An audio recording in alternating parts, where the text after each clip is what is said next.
Hello, one. Hello, all. We are back at Han Talks First with the Falcon and Winter Soldier after show. I am Han, and this, I am Rice Krispie.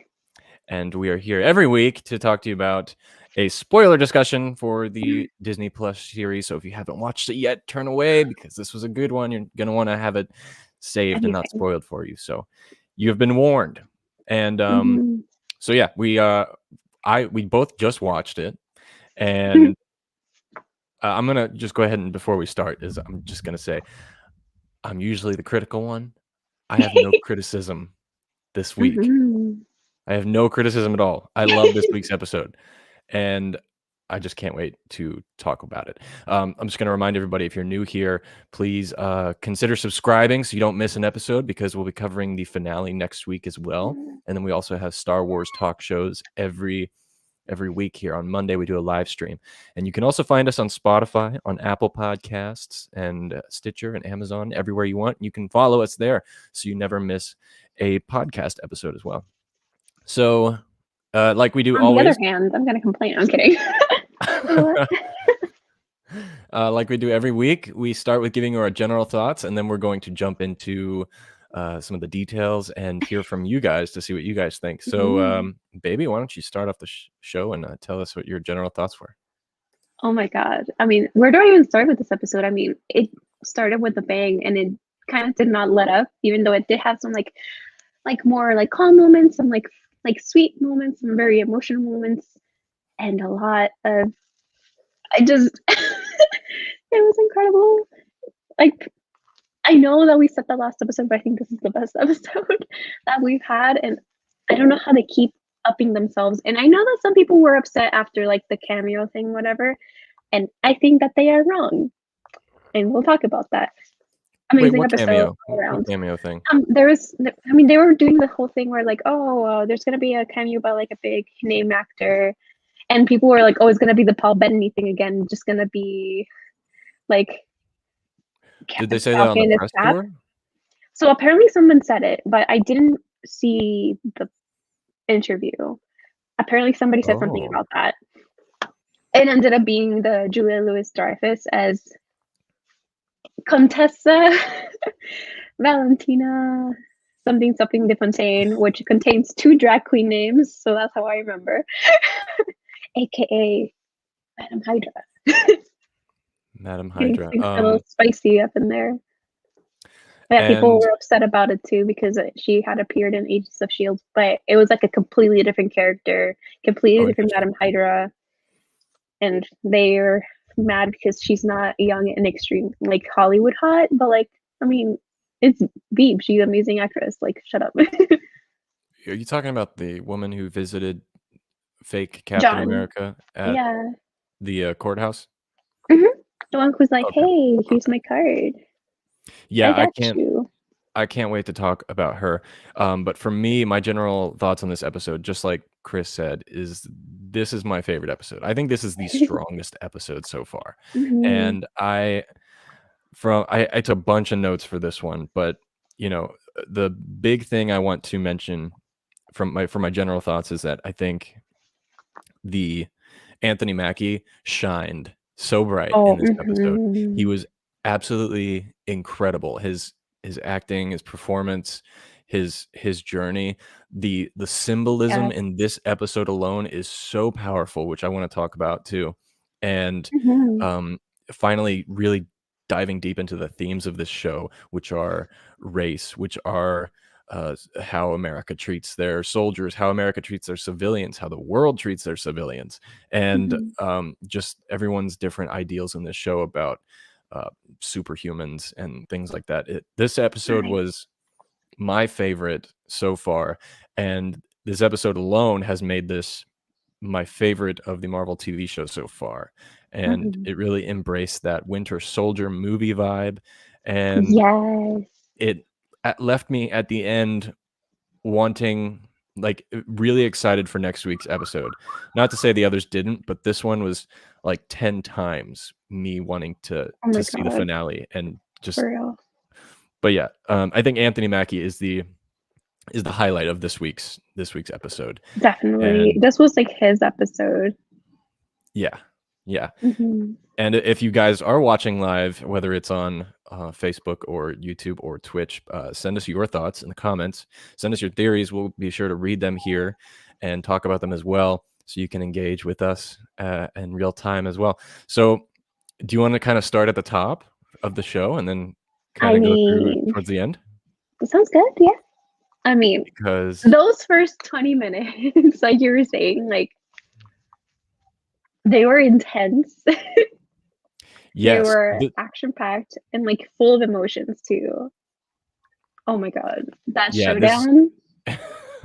this was the opening scene. The opening scene was absolutely incredible. And, like, you see John Walker's, like, guilt about how he caused, Lamar's death, and the thing is, like, it's just he deludes himself into thinking that he did the right thing, that there's nothing that he could have done differently, pretty much. So he can, like, continue on. But, like, he is the cause, like, that guy that he killed had nothing to do almost nothing to do with it, like, the series of events was caused by him and Well, you know what everything, was like interesting was that guy that he killed last episode, he was was the guy who was, like, saying looked up to America. yeah, he was saying earlier that he's looked up to him as a kid, and he was, like, his That makes it idol, so much and then he heartbreaking. died by the hand of him. Yeah. He looked up It's at so him, powerful but he in the bad kinda way. yeah.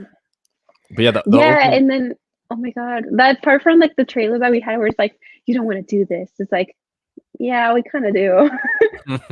That, like oh my god, I just I love them, like, Sam and Bucky so much, and they I just was go at it, like, right it no, yeah, I was the trailer, the teaser for it when he said, you know, that whole ending of the teaser where, "Yes, we really wanna do this," or whatever. I was shocked Mhm. that that was at the beginning of this episode because it I felt like know! an ending moment, but It did. and so it, like, threw me off, and, I liked seeing that, but the other thing Yeah, about oh my god. with this opening scene was it wasn't just it was a great action scene, but it wasn't just a great Mhm. action scene.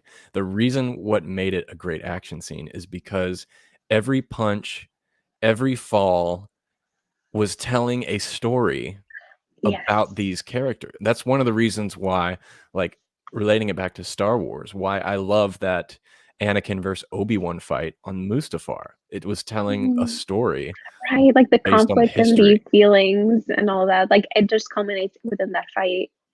Yeah, and, from the start, like, right here when he's crying, Mhm. holding down his shield or whatever, that's, very Mhm. powerful imagery, and then Yeah, Sam and Bucky come in, and again, Sam's, like, trying to talk his way through it, and exactly, I like, think that's what reason with makes him a him. good Captain America, is Sam is, you know, He's not always trying always to get fight see the first. best in people and, Yeah, like, try to, like, level with them and basically talk them down from what they're doing.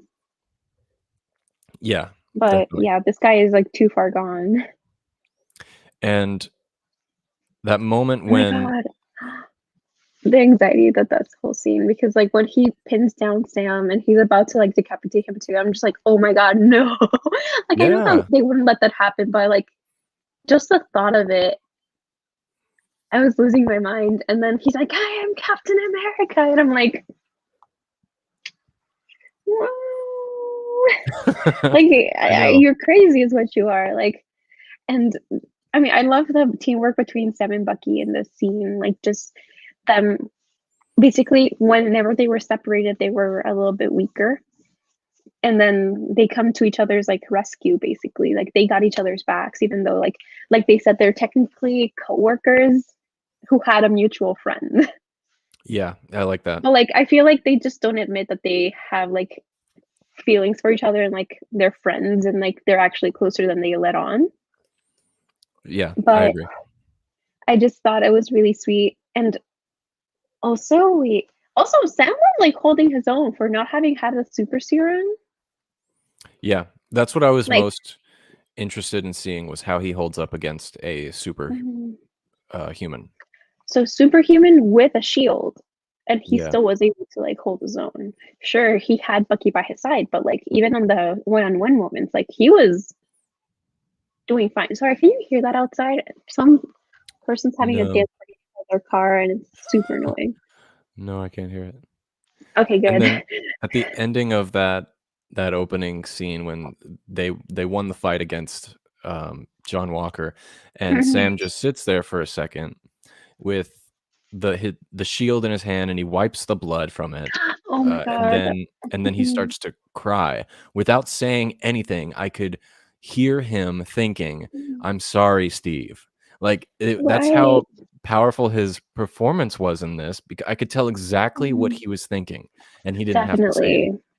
Like, a lot of these like, that whole thing with the shield and Sam and even Bucky too, where, like, Bucky, like, drops the shield on him and then he just walks away.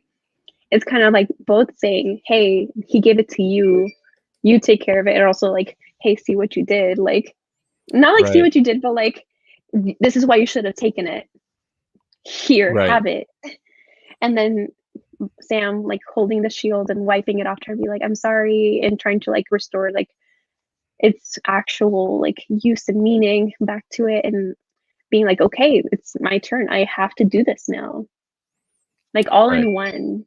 It's kinda crazy how much, like, they were telling without, like, doing much at all.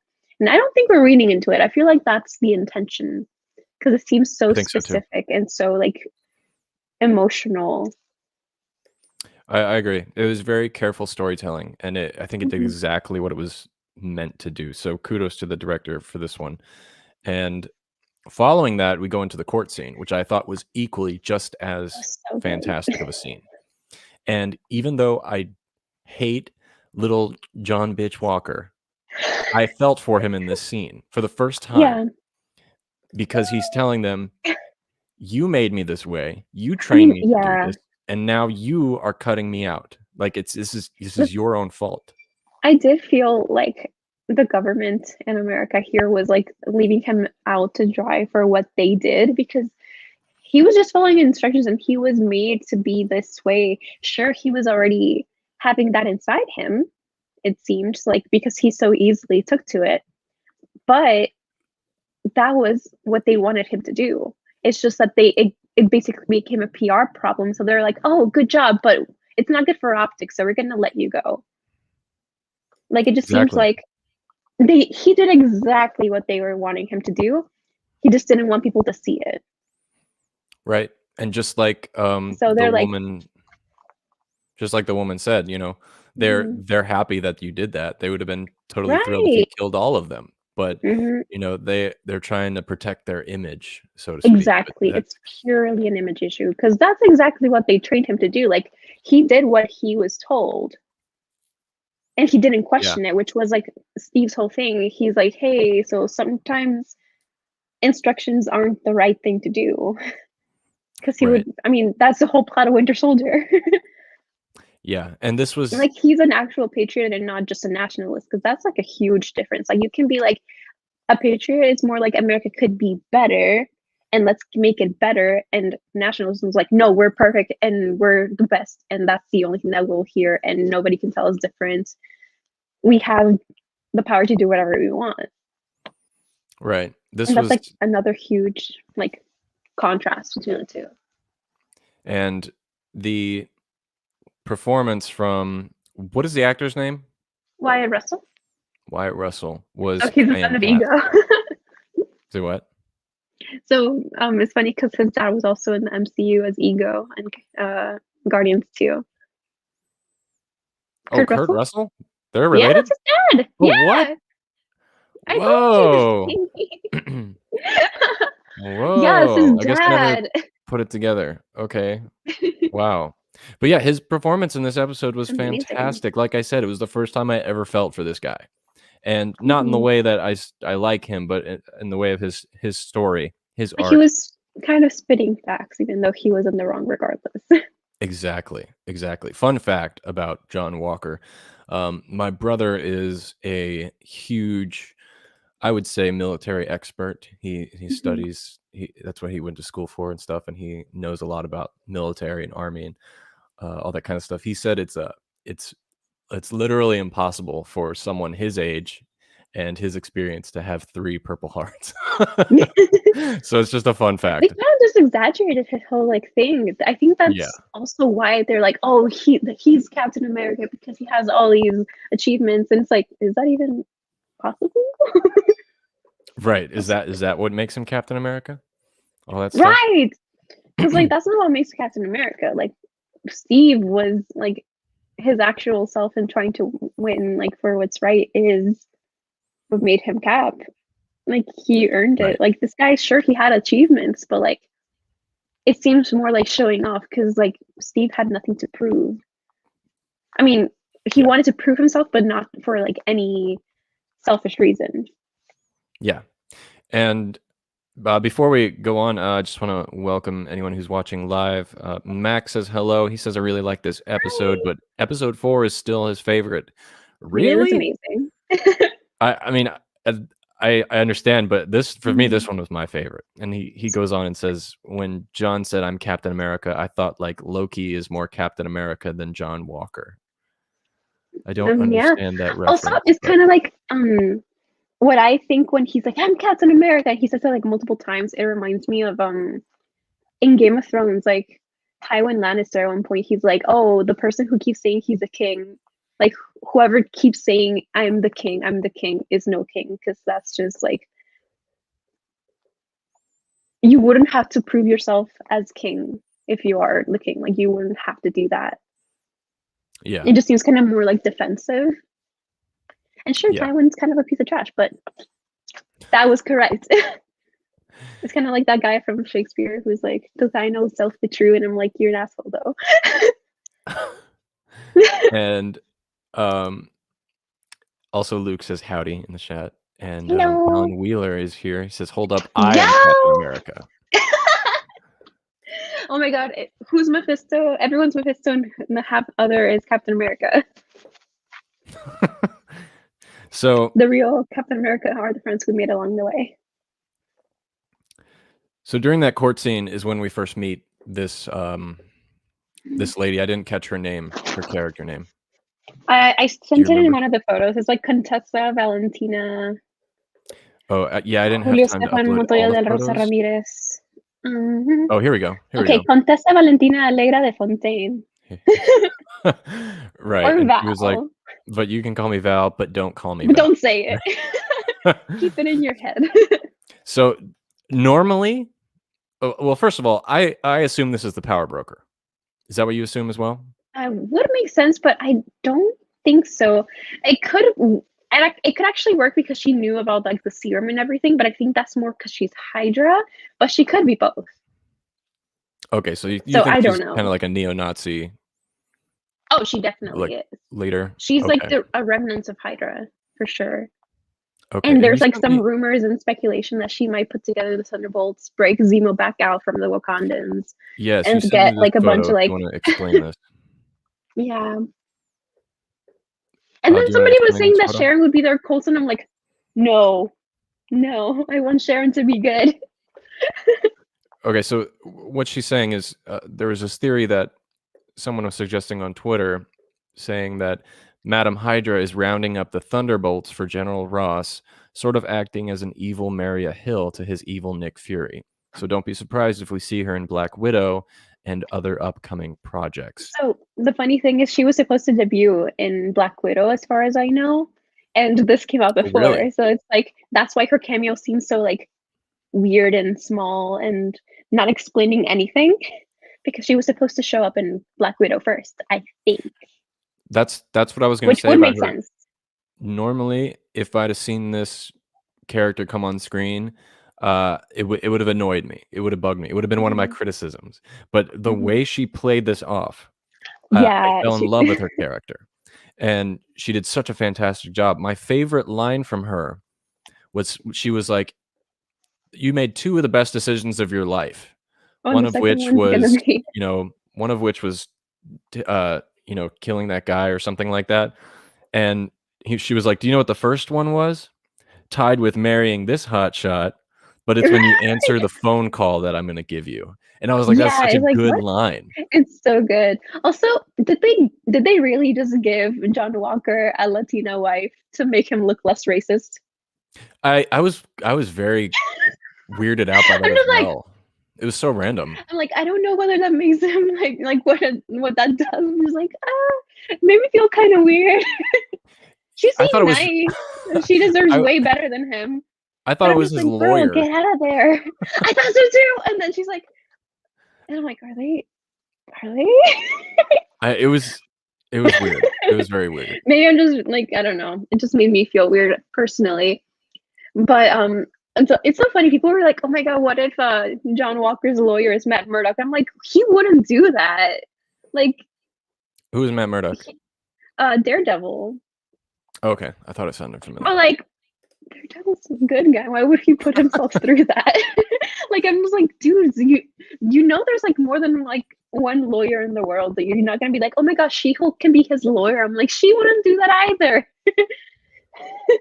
It's just people are trying to be like, oh my god, it's gonna be like a huge lawyer character. I'm like, no, I don't think that's I what we're gonna get. think they're gonna save that for She-Hulk.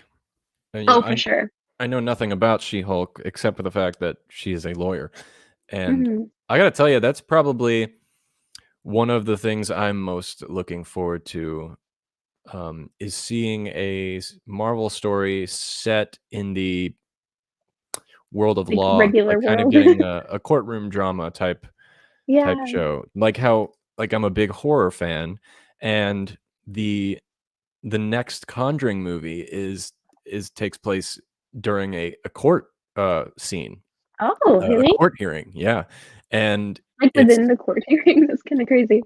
yeah, it's supposed to be like kind of genre bending. So I would love to. Marvel Wow. does that too, and if they do it with their Right. She-Hulk show, that'd be pretty amazing. I mean, they are going into more like horror, like stuff for like Multiverse of Madness kind of stuff, if I remember correctly, and stuff like that. I know it doesn't really count, but like New Mutants kind of did that. I still haven't watched it because I'm scared about what they will do to Anya. You just watch it. I mean, Yeah. it's the ending is good. The ending is good. Yeah. I I would just watch want it to see the again. demon bear. It's probably the best parts of the movie. Yeah. So after the courtroom scene, after we meet Mhm. Miss Val, we go into Sam taking the shield and going to visit Mr. Bradley, Mhm. who Isaiah. his name is Isaiah Bradley, but he said to call him Barry. Do you know what that was about? Like from Bradley, maybe? I guess I'm not sure, but it Or kind of maybe he threw has like me a off. middle name. I don't know. Maybe. So I was Yeah, I don't know about when he that. first showed up, I assumed he was going there to bring him the shield to give it to him. Is that what you Right. thought? It seemed like that, but I'm like, it wouldn't make any sense because, like, first of all, he wants nothing to do with it now. And what would it Right. really do?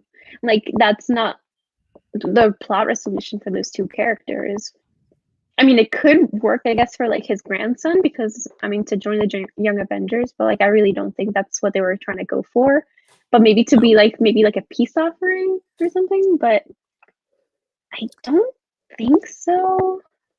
Yeah, I thought that at first, but But like then maybe to I like consult with him to like, I yeah. guess. And one of the best parts is when he showed up and he was like, "Don't give me that bitter old man," and he was just like, "If you're not bitter, then you're blind." And Mhm. then he shared Yeah. his story with Oh my god, that Sam, whole and conversation and his story. I'm like, I was doing makeup. I'm like, no, no. yeah, and the It key it thing to was take really away hard. are can you hear me okay? Am I on a I delay? can. No. Well, I Okay. can't see your face, so I can't tell if it's delayed. Okay. Well, I think the key thing to take away from this conversation with Bradley is, or Barry, as he likes, is that he said to Sam, they will never let a Like black a man black be man be Captain Captain America. America.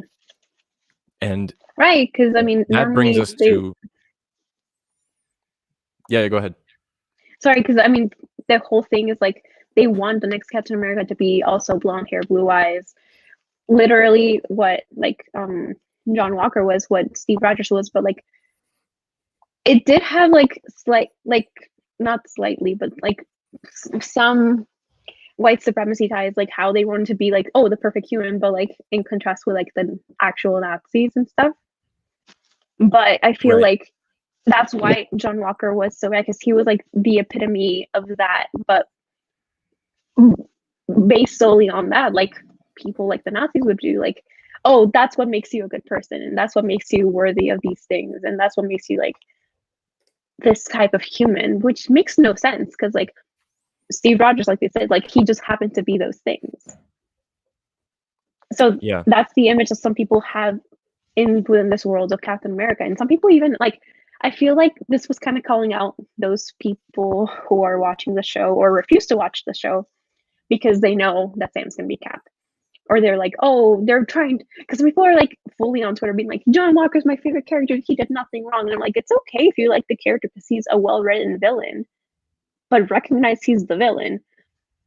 I just feel like some people are so adamant about like, no, he can't be Captain America. I'm like, he has been though. Like, it's like you're just showing yourself for like being a really, like, I don't want to accuse anyone of anything, but like they're kind of putting themselves in a certain box that I'm just like, I don't think this is what you want to be doing. Like, it's not a good idea, not a good look.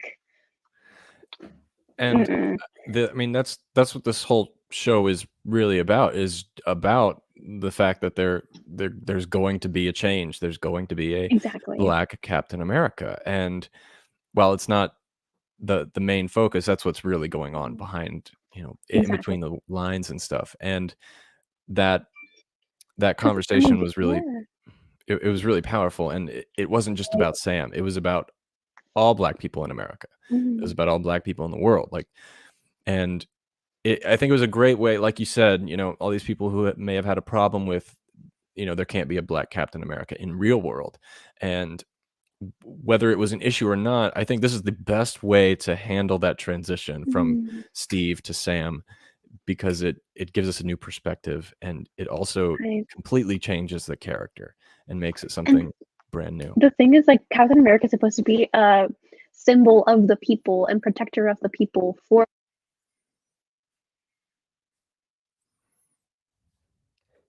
I think I lost you. I lost your audio. No audio. Bear with us, guys. We're having some tech problems. It looks like you muted it. I'm going to try something. Can you hear me now? There we go. Yeah. Okay. Sorry, I had to, my AirPods died. So. Okay.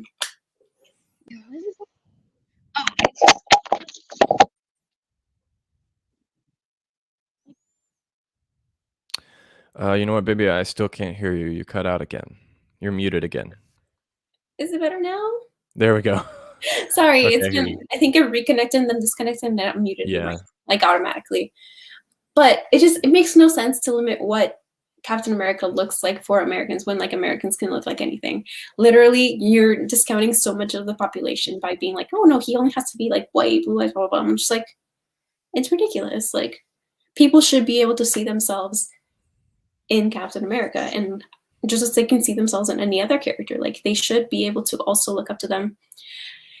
Which also brings me to like the thing where they're like, oh, but like you've looked up to like this character before, but like people who are not straight white cis men have been made to look up to these characters, but they're like, oh, how am I supposed to look up to Thor if it's not a guy? I'm like, you really can't sympathize with a woman? Right. Or you really can't sympathize with Sam as Captain America? Like, how come other people have to relate to characters that don't look like them, but you cannot do the same thing for them? Like, it doesn't make any sense. Like, use your brain cells, please. Use your heart if you have one.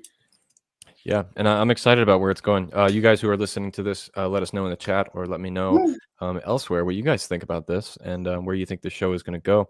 There's one thing I want to talk about that happened in the middle. Back. You can go ahead and do that. I'm just gonna go ahead. I'll pick up my food. I'm so sorry. So I was going to talk about the symbolism that is heavily depicted in this episode, and mainly talking about.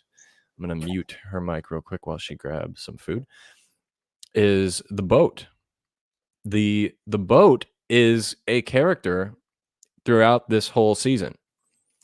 And I know some of you might be, looking at me and saying, you're doing that thing that English teachers do, and they're like, the curtains were just blue and the boat is just a boat. Well, I truly believe that this boat is its own character in the show and heavily symbolizing both the relationship between Bucky and Sam, but also that the boat is Sam. The boat is the Falcon. This boat symbolizes the beginning. It was broken down. It needed repairs. It was talked about, getting resold, repurposed, and it was exactly what was happening with Sam. He gave away the shield. He was, trying to get a loan at the bank and all this kind of stuff. And over time, he realized, okay, the only way I can, get things back to normal is if I go about getting that shield, taking on Captain America my own way. And at the same time, he's fixing the boat. Bucky comes along. He fixes the boat with him. While they're working on that, they repair their relationship and they repair the boat as well. And the boat isn't just about Sam becoming the first Black Captain America, but it's about the legacy of all African American people before him trying to find purpose. And this boat symbolizes Sam Wilson repurposing the mantle of Captain America and making it something that stands not just for America or white men, but for the entire country itself and all the people that live inside of it. And when he says to his sister Sarah, right before that process starts of repairing the boat, he says, I know what loss is like, and we can't lose this boat. He's telling her that I can't lose myself. I can't lose my inner fight. And he looks at her and he says, I'm going to fix this damn boat. And he's telling her, he's telling the audience, I'm going to fix America and I'm going to make this right. And I'm going to repair my relationship with Bucky. And we're going to, move past this and we're going to make everything right again. And okay, so Chris is back. I know you missed a lot of what I was saying, but I was talking about the boat. That I heard though. I was talking about, I think the boat is a very symbolic representation of Sam. The boat is Sam Wilson. And when they fix the boat, he fixes his relationship with Bucky. He fixes his relationship with Sarah. And he's taking on that mantle of Captain America and restoring the legacy of all Black men and women before him. And so I think the boat itself is a character in this film. And I guarantee you one of the last shots we see is him and his family riding off down the waves in the boat. I'm calling it. I feel like the boat also was like when everybody comes in together to like fix the boat and he calls in all those favors and he's talking about like the community. I feel like it also like that is like the solution to like the problem that is going on, because I mean the whole thing is that Carly is like, oh, everybody was taking care of each other, and then because it was only so many people left, and then once they come back everyone's kind of left to do what they want. They're like kicked out of places that they were taken into, stuff like that. So it just means like the thing that they need in the world is to still be together, help each other, and like find a place for everyone, and basically just build a stronger community, because apparently they forgot about that. But as you said, they're also fixing like their relationships themselves, like building themselves back from the ground up. And also it just gave us a lot of really cute moments. Right. It was like Bucky fixing a boat, and then Bucky flirting with Sarah. That was great. Being like, stop. Don't flirt with my sister, I'll feed you to the fish. And then the moment where he like uses his arm and he was like, I don't always think of it because I'm right-handed. Like little moments. This whole episode is just a writing masterclass. It has a little bit of everything as far as how to tell a story through fight scenes, how to tell a story through symbolism, and it brings in every theme that we've discussed on this show about Falcon and Winter Soldier, about race, about the way we treat civilians and the way we treat our soldiers, the people that fight for us, and how And how they're treated by like their higher ups too. And how we're kind of a fucked up society. Yeah. Yeah. Also, I knew he was gonna come back. I did not think it was gonna be this episode. That French dude. The French dude. Yeah. Oh, Sam's friend? The military guy? What? Wait, who are you talking about? The one who's banding now with Carly, and he's like a full-on criminal, and they're like, oh, why are we siding with criminals or working with criminals? And they're like, oh, that guy. We're criminals now. Like the guy from the first episode and from like Winter Soldier, was it? Civil War? Was he from them? I don't remember. He was included in one of those, but like we've seen him before. But he's the guy from the first episode for sure. And that's why he wants to take revenge on Sam. Oh, I see. Okay, cool. That's really cool. Oh, that's why he was like, I was told I would kill the Falcon. Exactly. Like he just wants to like murder him. I'm like, dude, no. And the last part of the boat scene that I really enjoyed was Sarah coming up and being like, I told you it wasn't the water pressure system. Yeah. Do what I tell you. And then she was just like, what did she say? I don't come up to the sky to show you how to barrel roll. So don't tell me how to fix the boat. That was so funny. It was so great.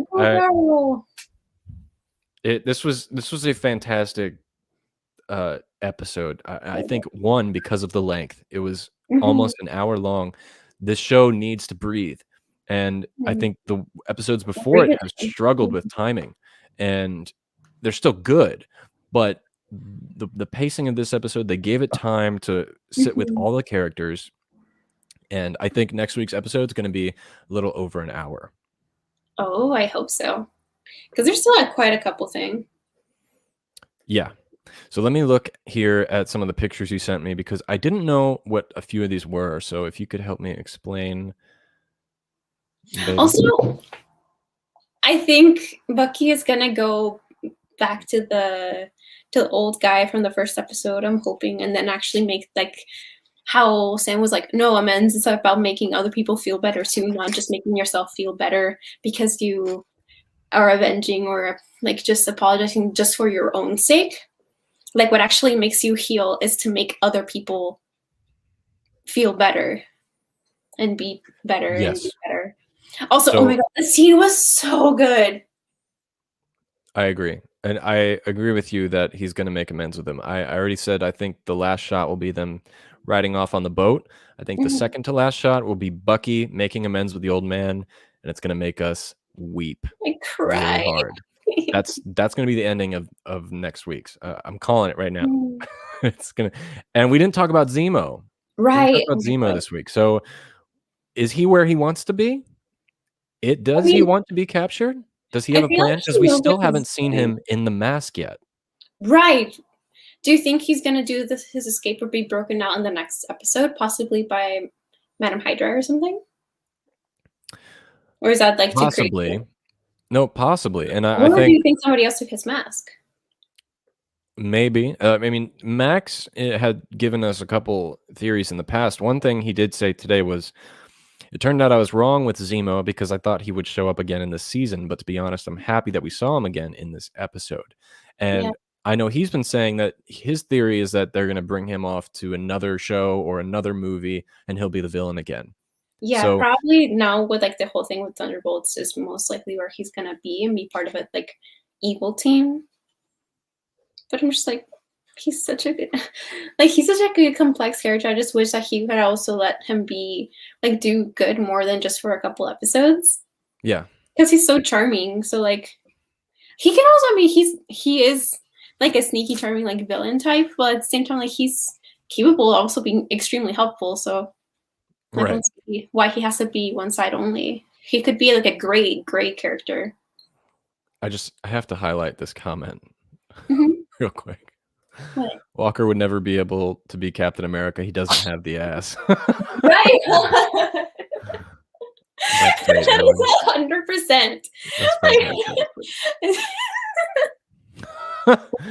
100%. I saw no lies. Right. So let's talk about this. Let me get the picture here real quick. Let's talk about this because I thought we'd get a glimpse, but we didn't. Oh my god! We're gonna get it next week. I was hoping that we wouldn't see it and have it be kind of like Pulp Fiction suitcase kind of moment, and then see with him on, with it on. But it's such a good cliffhanger. But I'm just like, I need to see it. I need to like have a glimpse, please. So for the audio listeners, we're obviously talking about the suitcase presented to him by Bucky, potentially a new outfit made by the Wakandans that we will possibly see in next week's episode. I love that setup. I didn't think of the Pulp Fiction comparison, but that's funny. Yeah, I was talking about this with Alan actually, and we were talking about like, will his new suit have wings? Because he already has that skill set. And it would be kind of weird to have him just be grounded the whole time. Like, I hope that he can still fly. Falcon America. Right. And this is Tora. So when he gave the wings back, he's like, oh, you forgot your wings. And he's like, no, keep them. And I'm like, oh my God, he's going to be Falcon. And I mean, as you can see, he's probably going to grow actual wings. Oh my God. That'd be so badass. I wish I had wings. But in the meantime, I have Kat. Because she's look at Lucy. Let me bring up full screen. Hello, Hello Lucy. Little bean. Oh, so cute. So but yeah, I can't wait to see the suit next week. That was a great cliffhanger. And that wasn't the only cliffhanger. There's another apparel item that'll be shown next week as well. And it was whatever this screwball was making. Mr. John Walker. He's looking up on YouTube how to make a shield. Yeah, he comes up with like how to make a shield. Sorry, like a touchdown list, like Steve Rogers did. Gotta highlight Lucy because she was so cute. She's so cute. Oh, so cute. So yeah, he's making his own shield. I thought that was very petty. Like, what a child! Like, right? Like, he's my shield. I'm gonna make my own. How dare you? I'm gonna make my own with blackjack and hookers. Like, but here's the issue with that. It's not vibranium. Right. It's gonna be like some sort of other, unless some flimsy, some aluminum foil. They like touch it. It did look really flimsy. So I'm just like, yeah, it's gonna not last you 1 second, bro. Oh my God. I got Iron Man vibes when it showed him beating the metal. Wait, who was it who just said like they're no Tony Stark or something? Somebody said that.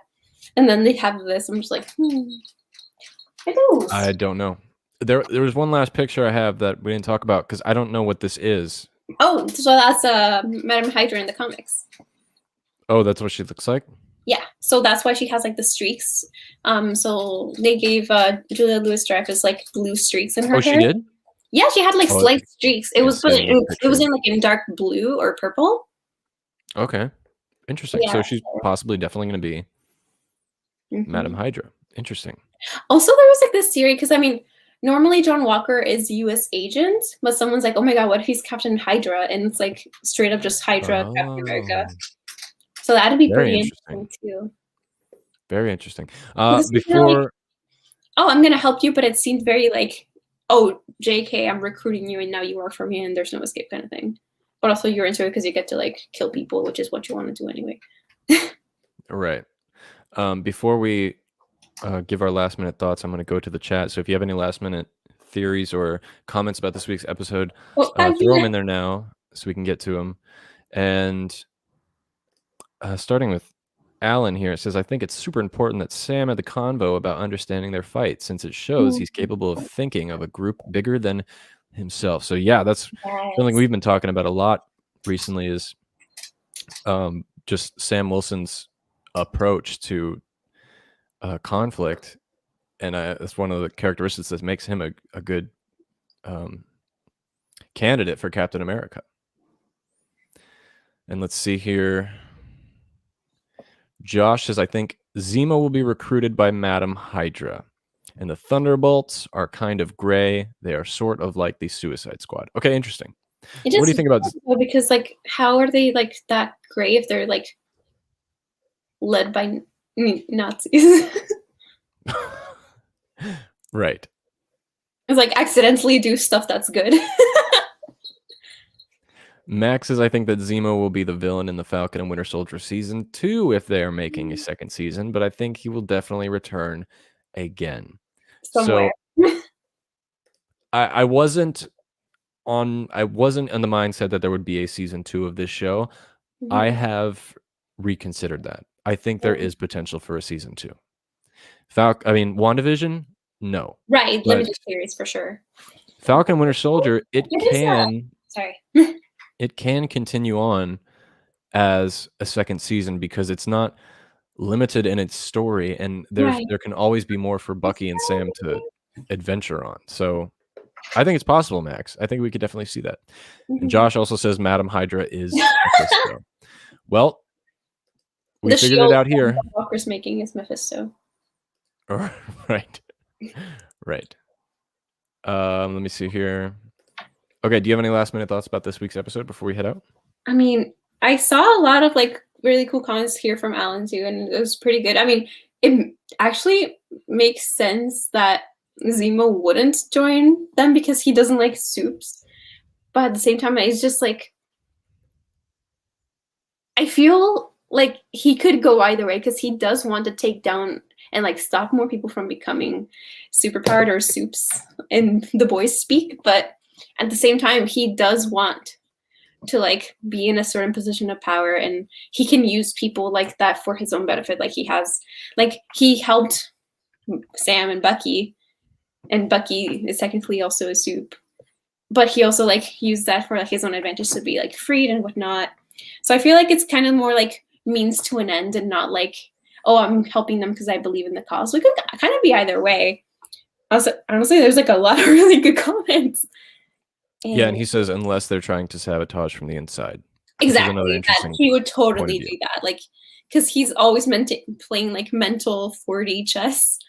Right. I think Zemo is exactly where he wants to be. I think he's going to be the big bad at the end of this. 100%. Yes. Also, the comment about Águila instead of Falcon, or that'd be so funny if they actually just like Halcón. What is Águila? Águila is eagle in Spanish. Oh, instead of he's matured to an eagle at this point. So yeah, for Torres, Joaquin, like the one who's gonna become Falcon now. Yeah. So he would be Águila. That'd be so funny. Honestly, why does nobody just take like their cool sounding names? Like somebody should just be like, yeah, I'm gonna name myself like Rana. Well, not Rana, but like something. Yeah, I'm down. Haven't we had someone like that already? No, I was thinking of something else. I don't think so. Not that I can think of. I think everyone just has like their names in English. Oh yeah, it's Halcón. maybe Zemo is in Black Panther too. Very smart. I mean, it makes sense. He's with the Wakandans, so yeah, that's definitely possible. Okay. Well, I think we covered everything we wanted to today. This was a fantastic episode. Amazing. I can't wait for next week. Next week's gonna be amazing. It's gonna be awesome. And just so everyone knows, today I will also be going live with Yessi Riviera. We will be discussing how to start your own podcast, how to grow your YouTube channel, how to do live streams, all that kind of good stuff today at 4 p.m. Pacific time. So if you want to join us and talk about that, or just talk about other things, we'll be there. Probably going for about an hour. And this was a great idea started by Yessi. And if you guys don't know who Yessi is, she was on my show a few weeks ago, and I interviewed her because she is the voice of Sabine Wren, or not the voice, I'm sorry, the face character for Sabine Wren from Star Wars Rebels. And so you can check that interview out as well. It's episode 105 on the podcast. So thank you guys so much for joining us today. If you're new here, subscribe. Check out the podcast below. You can find me and all our adventures at Han Talks First, and you can find Chris at I Am Rice Crispy. And we will be back next week to talk more Falcon and Winter Soldier. So thank you all for joining us in the live chat, and thank you all for listening on the podcast feed. We will see you next week. See ya. Bye. Do you want to do the thing, or? Oh yeah, go ahead. We could do this all day. But we'll see you next week. Bye. Bye.